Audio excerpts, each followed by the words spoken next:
Hola, buenos días, buenas tardes o buenas noches, dependiendo del momento en el cual estás viendo esta grabación. Soy el profesor Pablo Adrián Rivera Juvenal de la asignatura FEI, Filosofía y Epistemología de la Investigación en Psicología del Instituto Rosario Castellanos y estamos en nuestra unidad número 3, ya a punto de cerrar los temas para poderlo llevar a cabo. Voy a compartirles pantalla para ver la presentación. Les voy a pedir que me indiquen si la logran ver o no y ya saben, cualquier duda, pregunta que tengan, me pueden interrumpir en el momento que ustedes lo deseen, no hay ningún problema. Sí se ve, Muy maestro. perfecto. Entonces, vamos a empezar. Bueno, déjenme hacerlos a ustedes acá más pequeño. Ahí está. Aquí está, listo. Ok, nuestra unidad número 3, como ya lo pudieron haber revisado algunos, son algunas consideraciones sobre el desarrollo filosófico de la psicología. En sentido general, esta unidad va a retomar todos los temas que hemos visto a lo largo de la asignatura y le va a añadir uno nuevo. Pero en sí va a retomar los temas que ya habíamos visto, pero ya puntualizando en algunos puntos. Aquí ya les puse el edificio de nuestra unidad en la escuela Rosario Castellanos que queda en Deportivo Oceanía. Supongo que ya han ido, entonces nada más para que la pudieran ver por ahí. Bueno, déjenme aceptar a Margarita y empezamos. Ahí va. En esta unidad lo primero que vamos a ver es qué relación tiene la filosofía con la epistemología y la psicología. Porque luego cuando analizamos o nos ponemos a pensar, podemos decir, es que no tienen nada que ver. Pero ya a lo largo del tiempo que han llevado ustedes y a lo largo de las materias que hemos tenido, ya podrán ver como un pequeño vínculo entre cada una. Aquí les pongo una pequeña orientación. Todo pensamiento, todo pensamiento de un ser humano va a partir de un horizonte o de un contexto de comprensión. O sea, toda persona, todo ser humano, va a partir de un horizonte de comprensión para explicar su mundo. Esto, esto es determinado por una determinada filosofía.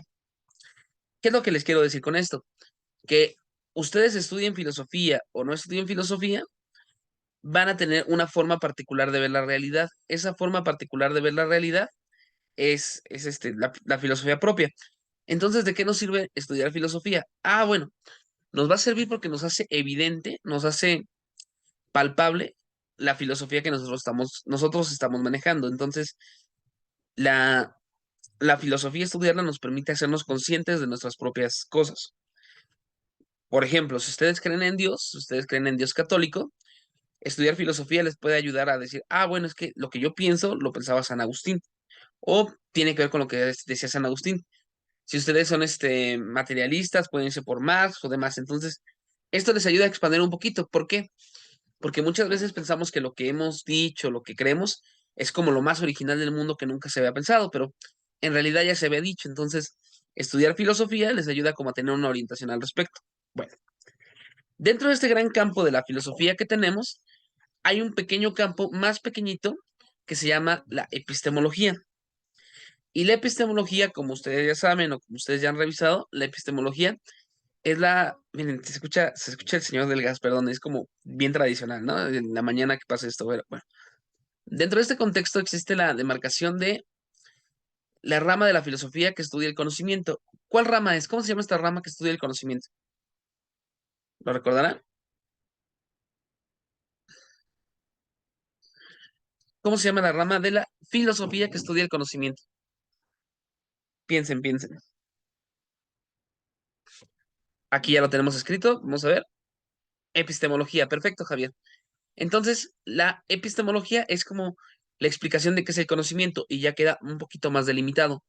Por último, toda postura psicológica, o sea, todas las posturas que ustedes pueden tomar dentro de psicología, ya sea la psicodinámica de Freud, el cognitivismo de Piaget, la teoría constructivista de Vygotsky, la teoría sistémica, la teoría de la Gestalt, o todas estas teorías, la propuesta humanista, todas estas teorías van a tener un trasfondo filosófico. Entonces, conocer cuál es el trasfondo filosófico que está en las corrientes psicológicas les va a ayudar a que lo tengan más claro, que lo puedan entender un poquito mejor. Para ello hay que tener claro algunos conceptos y lo vamos a ir analizando. Entonces, el primer gran concepto que vamos a analizar es el de, permítanme, es el de nativismo. Aquí me detengo tantito, déjenme quitarlo tantito esto. Es escape. Acá está. Pregunta para todos. Nada más levantando la manita, se los voy a agradecer. Sé que empezamos el lunes, entonces estamos a miércoles, no, a jueves. Ayer jugó la selección, entonces no los culparía si no lo han revisado, pero ¿ya pudieron revisar el material de la unidad 3? ¿Alguien? Levantando la manita. Aquí ya tenemos a Erendira que ya lo revisó. Ok. Gracias, Erendira. Nos ibas a decir algo, Erendira. Mande.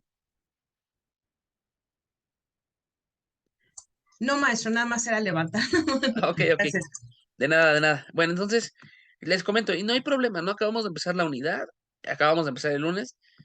Sé que se les desbloquea la unidad como a las 3, 4 de la tarde, y aparte de eso, pues, el trabajo, ¿no? Todo. Entonces, lo pregunto para darnos una pequeña orientación. Dentro del material nos va a hablar de ciertos términos que vamos a tener que ir recuperando. El primero se llama nativismo. El nativismo es la postura filosófica, y esto es súper importante. El nativismo es la postura filosófica que señala que existen ideas o existen conocimientos antes de la experiencia. O sea, los nativistas son los que consideran que existen ideas antes de que tengamos algún tipo de experiencia sobre ellas. Estas ideas pueden ser, por ejemplo, de Dios, de la razón, de lo que es el bien y el mal, de todo lo que puede existir. Son estas ideas. Entonces son antes de la experiencia. Aquí les puse algunos autores, pero... Hola, bienvenidos. Aquí les puse algunos autores, pero ¿qué autor piensan ustedes que podría entrar dentro de la postura nativista?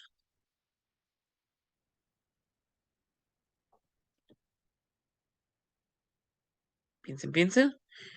¿Cuál podría entrar dentro de la postura nativista? Aquí ya les puse algunos, pero si ustedes saben de otros, díganme. Mientras le voy a pasar a Diana una clave porque no logra entrar. La clave es logos. Yo creo que le voy a quitar eso de la clave. Lo hice para que se viera más bonito y todo, pero creo que luego es más relajo. Entonces se lo voy a quitar. Entonces, nativista es la postura que considera o que piensa que el conocimiento surge antes de la experiencia. Entonces todos los empiristas no entrarían aquí. Ni Hume, ni Locke, ninguno de ellos entraría aquí. ¿Qué autores ustedes piensan que sean nativistas? O sea, que piensan que existen conocimientos o teorías antes de la experiencia. ¿Cuál podría ser? Los racionalistas. Totalmente. Los racionalistas van a ser nativistas, ¿ok? ¿Por qué? Porque, por ejemplo, Descartes, René Descartes. Dinos, Gladys, ¿por qué? Porque ellos decían que el conocimiento era a partir de la razón. Efectivamente, Gladys, gracias. Bienvenida, Diana, perdón por lo de la clave, qué bueno que andas por aquí. Entonces, como nos decía Gladys, eh, el conocimiento de los racionalistas surge antes de la experiencia, eso se llama ser nativista, antes de que tengamos, gracias a ti, antes de que tengamos la experiencia, ya tenemos el conocimiento. Por ejemplo, René Descartes, con el famoso cogito ergo sum, que ya analizamos en alguna clase, el pienso luego existo, señala que antes de tener una experiencia sensible del mundo, antes de comprender qué es el mundo, la propia persona es consciente de su propia existencia. O, por ejemplo, San Agustín y Santo Tomás consideran que antes de la experiencia que tenemos del mundo sensible, tenemos la experiencia de Dios. Entonces, existen cosas que son conocimiento antes de la propia experiencia en el mundo en el mundo empírico. Existen. Entonces, ellos son los nativistas. Bueno, ahora, ¿cómo se relaciona esto con psicología? Hay posturas en psicología que van a ser nativistas. Es decir, que consideran o que creen que existen conocimientos previos a la experiencia que van determinando nuestra forma de entender el mundo. Por ejemplo, nada más por poner uno, este Piaget, Jean Piaget, algunos, no todos, algunos lo pueden considerar nativista porque considera que antes de la experiencia ya tenemos una estructura mental que nos permite conocer de cierta forma. O Jung, Carl Jung. Ya ven que Carl Jung luego no se ve mucho de psicología porque no es tan científico, no pasaría la prueba de Popper, pero Carl Jung lo que diría es que antes de nacer ya tenemos las ideas del inconsciente colectivo, ya tenemos los arquetipos, ya tenemos todo eso y lo vamos cargando. Entonces, cuando ustedes estudian psicología, perdón, cuando ustedes estudian posturas psicológicas, muchas veces hay que pensar qué corriente filosófica tiene el autor que estoy revisando, porque no es que todos sean neutros, sino que cada uno se va como por cierta rama de la filosofía y entender eso nos permite como ir abarcando de mayor forma. Voy a avanzar. Aparte de los nativistas, también otro concepto que hay que tener bien en claro es el del empirismo. El empirismo, como su nombre lo indica, ¿quién me puede apoyar? A ver, ya sea escrito o verbal, está sencillito. Los empiristas, ¿de dónde dicen que surge el conocimiento? De la experiencia. De la experiencia, directamente, ¿no? A diferencia de los racionalistas que dicen que surge de la razón o que surge del entendimiento y de la propia reflexión, los empiristas van a decir que surge de la experiencia. Con esto no están diciendo los empiristas que no utilicemos la razón, no, no, no, sino que lo primero que vamos a conocer es el mundo de la experiencia y ya después, por medio de ese mundo de la experiencia, generamos el conocimiento. Bueno, los empiristas van a sostener que todo conocimiento surge de la experiencia. Entonces, antes de la experiencia no hay nada. No es que creamos en Dios, no es que creamos en la razón, no es que creamos en nada. Antes de la experiencia no hay absolutamente nada. Por tanto, si no conocemos nada, aquí les pongo algunos autores, Bacon, Hume, el Círculo de Viena, que son los neopositivistas. Si no creemos en nada, entonces todo conocimiento que vamos a tener tiene que ser directamente con lo que podemos probar y lo que podemos experimentar. En este caso, la psicología que más se adapta a este tipo de pensamiento empirista es el conductismo o son las neurociencias. Aquí me detengo. En el caso del conductismo, ¿ya lo han trabajado en alguna asignatura o algo así el tema del conductismo? Sí, profesor, el bloque anterior. Bien, bien, bien. Entonces, ¿para el conductismo existe la mente? Pregunta para todos, ¿va? Lo pueden escribir o lo pueden decir oral, no importa, pero para el conductismo, ¿existe la mente o no? Hmm. Sí, ¿no? Muchas gracias, Gladys. Pareciera que sí, no es como lo más usual, pero para los conductistas, y esto es algo interesante, miren, los conductistas, aquí se los escribo, los conductistas dicen que no existe la mente. Lo que existen son las conductas. ¿Qué quiere decir esto? Que los empiristas van a decir, es que yo no puedo ver la mente, yo no puedo ver la psique de la persona, yo no puedo estar seguro de que Gladys, de que Heréndira, de que Andrea, de que Ana, Norma, Javier, Margarita, Clara o Diana, yo no tengo la certeza de que estén, de que tengan una mente, de que sean conscientes. Yo no me puedo meter a su cerebro y lo puedo ver. Si no tengo una experiencia, no puedo decir que sea conocimiento. Lo que sí puedo ver son las conductas que llevan a cabo estas personas. Y como puedo ver las conductas para los conductistas, es lo único que existe. Y ya puedo trabajar el refuerzo positivo, el refuerzo negativo, el estímulo operante, todo esto ya lo puedo empezar a trabajar. Pero es porque no creo que exista la mente, no me interesa la mente. Lo que me interesa son las conductas. Y por eso les menciono que en psicología la filosofía se vuelve súper importante.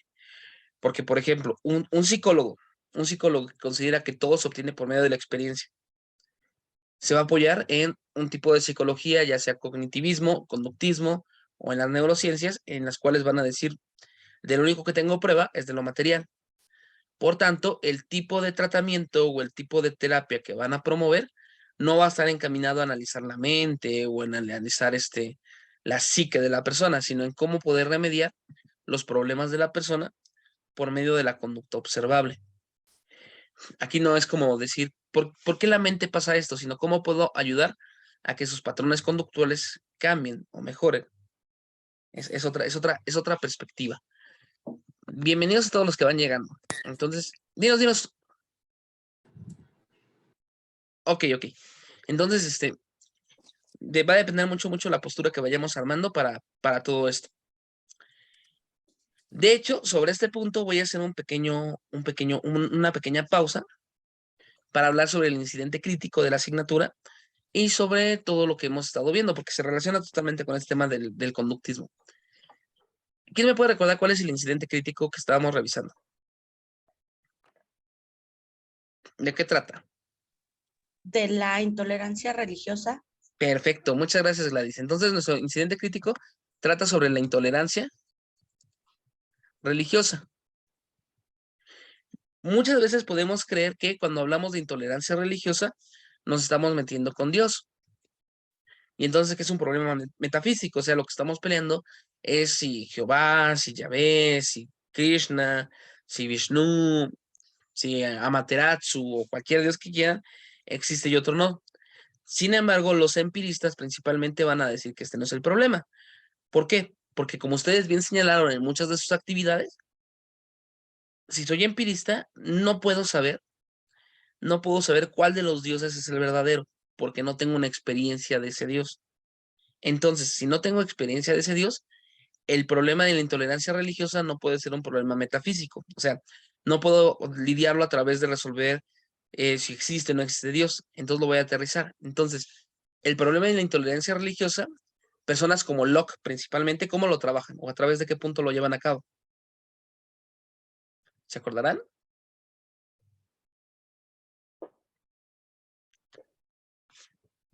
Lo voy a ir poniendo porque en sus aportaciones lo pusieron, me gustó mucho. Bien.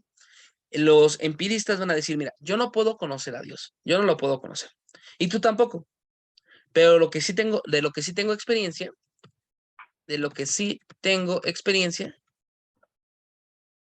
es que creo en Dios y tú también. Entonces, si yo creo en Dios, tú crees en Dios y prácticamente cualquier persona puede creer en dioses, eso es parte de la naturaleza humana, el creer, no la existencia de Dios, el creer. Por tanto, tengo que defender el derecho de toda persona a creer porque es algo natural, es algo humano. Si yo voy a defender el derecho de creer en cualquier religión, entonces ya el problema de la intolerancia religiosa se vuelve un problema social y de derechos. Ya no voy a trabajarlo como existe o no existe Dios, sino yo tengo derecho a creer en la existencia de algo, aunque no tenga pruebas, al igual que tú, siempre y cuando eso no dañe a otra persona, no dañe a otro ser humano. Y por ahí se van. Y también ustedes, aquí el punto sería, no, el caso no es demostrar si Yahvé existe o si Vishnu existe, sino a través de la psicología social, presentar las condiciones para que en la comunidad se respete cada uno dependiendo la tradición o la cultura que tengan. Y ya se pueden ir por psicología infantil, pedagogía, etcétera, ya pueden ampliarse, pero el tema cambia mucho. Entonces, dependiendo la postura que tengan, se va a ir como armando todo un escenario. Bueno, ¿dudas, preguntas hasta aquí o regreso a la presentación? No, no hay dudas. Bien. No, doctor. Va. Entonces voy a continuar. Ya saben, en cualquier momento me pueden interrumpir, ya sea hablando, ya sea levantando la mano, escribiendo, cuando ustedes quieran, porque es su clase al final de cuentas. Entonces, les decía, entonces el empirismo va a servir como fundamento filosófico de el conductismo, pero también de las neurociencias. Cuando yo creo que todo lo que puedo conocer lo puedo conocer a través de la experimentación, entonces me estoy hablando de empirismo. Aquí les puse una foto de Skinner, uno de los principales conductistas, para que lo vayan vinculando y lo vayan teniendo a cabo. Por ejemplo, una persona empirista va a terminar diciendo que muchos de los problemas en psicología se reducen a problemas químicos. Le falta tal sustancia en el cerebro, le falta tal elemento, y hay que compensarlo a través de la psiquiatría, por ejemplo, o a través de algún tipo de terapia de conversión. Entonces, también hay que ir como analizando todas estas posturas. Bueno, voy a continuar. Por otra parte, aparte del racionalismo, aparte del empirismo, tenemos al racionalismo. Bienvenidos. Tenemos el racionalismo. El racionalismo lo que nos decía es que, denme un segundito, no me tardo nada. Aquí está. Ya. Entonces, el racionalismo, ya veíamos y ya lo hemos trabajado, va a señalar que no todo se basa en la experiencia, sino que se basa en la razón. Aquí, ¿cuál es la gran diferencia entre el empirismo y el racionalismo? Que el racionalismo considera que hay ideas o hay cosas que puedo comprender por el puro uso de la razón, mientras que el empirismo va a decir que todo lo que puedo conocer lo tengo que ver. Es decir, el empirismo también utiliza la razón, pero el límite es lo observable, es lo que puedo ver, mientras que el racionalista no. El racionalista, como en el caso de Spinoza, puede decir yo puedo conocer a Dios. Al igual que Descartes, al igual que Leibniz, podemos conocer a Dios por medio de por el propio uso de la razón. Bueno, entonces el conocimiento se va a dar por medio de el uso de la razón, y aquí importantísimo, este método tiende al uso del pensamiento deductivo. El pensamiento deductivo es como algo que debieron haber visto métodos de investigación en la preparatoria o en la carrera, pero el método deductivo es el que va de lo general a lo particular. Si yo tengo la regla general, puedo derivar la regla particular. Por tanto, el método racionalista utiliza el método deductivo, y la gran ventaja que tiene es que si yo creo en él, voy a tener como una gran generalidad de cosas, y esta gran generalidad de cosas me permite hacer un análisis más racional. Voy a salirme, no, a ver, sigo aquí. Voy a planteárselos directamente. A ver. Si yo digo que todas las personas son egoístas, todas las personas son egoístas por naturaleza, ¿qué puedo decir de el señor Fermín? Yo digo, todas las personas son egoístas por naturaleza. ¿Qué puedo decir del señor Fermín?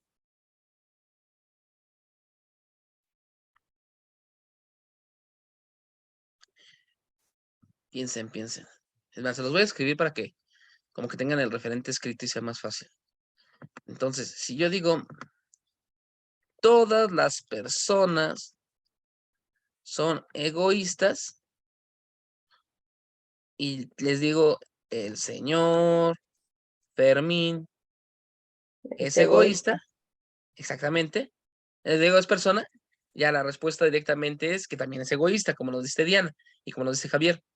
Entonces, la gran ventaja del racionalismo, si yo tengo una idea general, la puedo aterrizar en casos particulares. Es como la gran ventaja que tiene. Por ejemplo, Freud en ese caso es ligeramente racionalista, porque a través del impulso de vida, el impulso de muerte, a través de las tópicas, señala como una categoría del ser humano sin pruebas empíricas, y a través de ellas dice, si son así, entonces tiene que pasar esto. Y ya tiene como una descripción más adecuada del ser humano por medio de la razón. En el caso de Jung ya ven que señala lo de los arquetipos, lo de la madre, el protector, el maestro, el constructor, todo esto. Si tenemos eso, podemos adaptar a las personas a este tipo de elementos. Y por tanto, el racionalismo se vincula mucho con el nativismo, porque hay ideas que están antes de la experiencia. En otras palabras, yo puedo determinar si una persona es colérica, yo puedo determinar si una persona es egoísta, yo puedo determinar si una persona es mala, porque racionalmente ya derivé que todos los seres humanos son así. Hay muchas psicologías que lo llevan a cabo. Les digo, la teoría de Freud hasta cierto punto es racionalista y es nativista. La filosofía de Jung directamente sí es racionalista. Y hay otro tipo de filosofías, digo, de psicologías que lo llevan a cabo, pero ya si conocemos o comprendemos el contexto, sabemos de qué van.